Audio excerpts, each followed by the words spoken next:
I find my inspiration mostly from the forests and their inhabitants, so mostly northern forests and all the animals that live in them, which is endless, so I figure I'll be working on that for a very long time.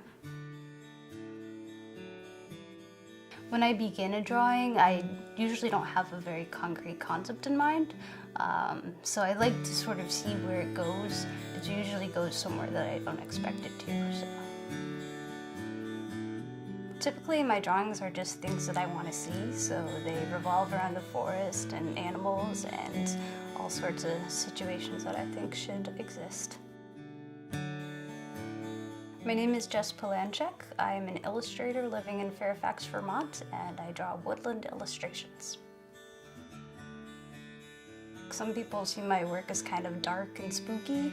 Others think it's like fun and light and playful. So like personally, I don't know if there's one emotion that I get from it, but definitely more on the fun side, I would think. My illustrations are a combination of realism and imagination. So, like for example, I'll draw a fox but then add like antlers just because I feel like it'd be fun to see. When I'm physically drawing, I feel super relaxed and honestly I'm having a blast. So even those tiny little dots after, one after another, like for hours and hours, it just kind of flies by.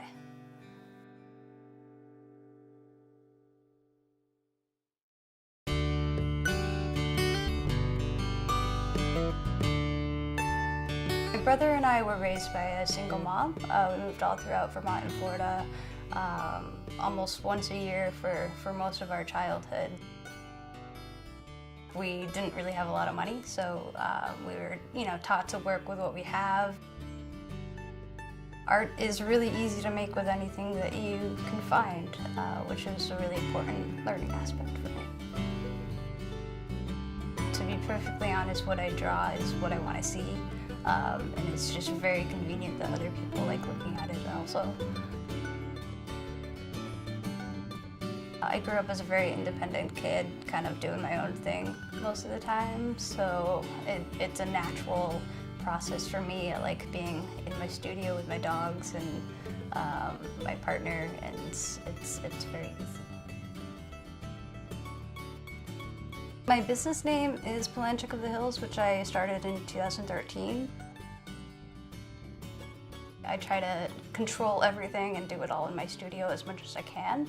And that's been a major learning process, from the marketing to the packaging to the production. I think what my generation is super good at is using all this new media to promote themselves and make a living. It's out there and it helps you connect with the entire world. So using it is fun, but it's also very, very important.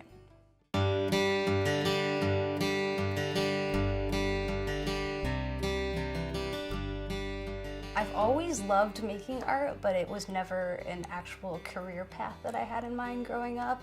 I was really interested in mechanical engineering and then also the military, because most of my family is military, so it was a natural path. I thought I would join the Navy and just go on my way and go to college and all that stuff, but it ended up changing drastically, and it was for the better. I took a trip through Europe and got to see all the crazy, amazing architecture over there, so that's definitely a huge part of what I have been doing recently anyway. The past 2 years or so, I did a series called Home, and that incorporates wooden Russian churches and tops of temples and things like that. So I like taking pieces of things and merging them into what I usually do.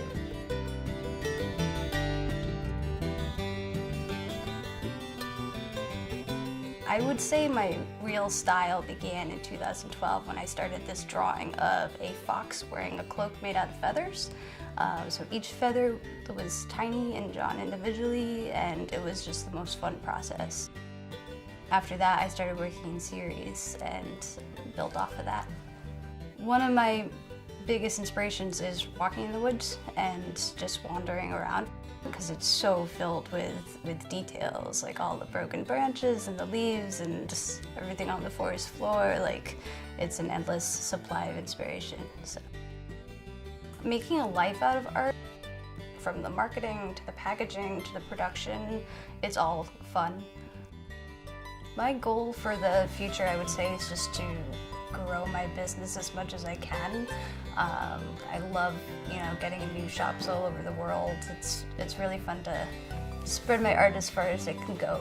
So I don't really have a concrete idea of where I want things to be, and I kind of like it that way because it allows me to try new things and kind of, stray from the path every once in a while.